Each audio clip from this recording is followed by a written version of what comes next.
Katandem Vlog! Maayong ugto! Kasama ko na naman si Iniibig, ang Bisaya kong jowa. You know, ay niyaya na naman ako ni Iniibig din sa main post office dito sa may Tainan. At ang sabi niya, tayo na pumunta sa main office at ayusin natin ang ating kaperahan. Ay di nagulat ako. Sabi ko, lah, may pera pala tayo. Hindi naman tayo makapagpautang. Joke lang. Oh, huwag niyo na kaming utangan. Na-block na nga yung bank account namin sa post office eh.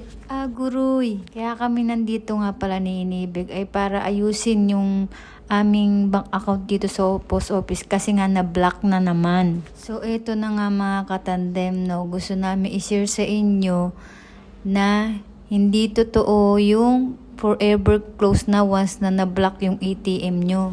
Sa case kasi namin ni Iniibig, nag-renew nga pala kami ng ARC. So, kailangan daw nilang i-update ang aming information mismo dun sa post office para ma-activate uli yung account namin. Sa naging case namin ni Iniibig, ang naging requirements lang namin ay walang iba kundi ARC. Na dito kami sa post office, pinaka-main dito sa Tainan. Hi! Katandem Vlog. Nami karon sa post office guys, kay nag-close ang among ATM. Kailangan lang pala ng update no, Inibig. Yes. Kailangan ng update. So, ganito kay stricto ang Taiwan. So, no fraud or scam na mga, ATM. Ganito sila ka-high-tech. Ayan o. Post office.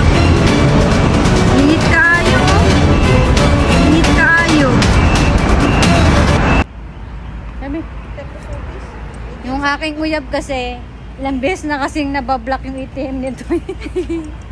Kasi guys, ito tips namin to sa inyo ha. Mga kababayan namin kahit saan mang sulok ng mundo. Unahin nyo laging pag-iipon. Tapos Yan. yung kung wala pa kayong maisip na negosyo tulad namin, wala pa kami doon sa level na talagang may hawak na kaming negosyo. So nag-iipon lang, ipon. Tapos kapag nakapag-ipon na kayo, ang i-second ninyo is yung emergency fund. Hindi yun sa emergency na kailangan pag nagkasakit o ganyan. Hindi, just in case lang ba. At least meron kayong mahuhugot. Di ba, Iniibig? Yeah. Oh. Any tips sa ating mga katandem? Yun nga, savings first, pagsahod savings, tapos emergency fund, at saka health insurance nyo. Kailangan may pagtabi, pagbukod-bukurin mo din yan. Wants at saka needs, kailangan mo din magtabi. Kasi hindi pwede lahat kukunin mo sa sahod mo. Kaya may, may extra money na pwede mo siyang hugutin doon lang. Kaya savings, savings, savings.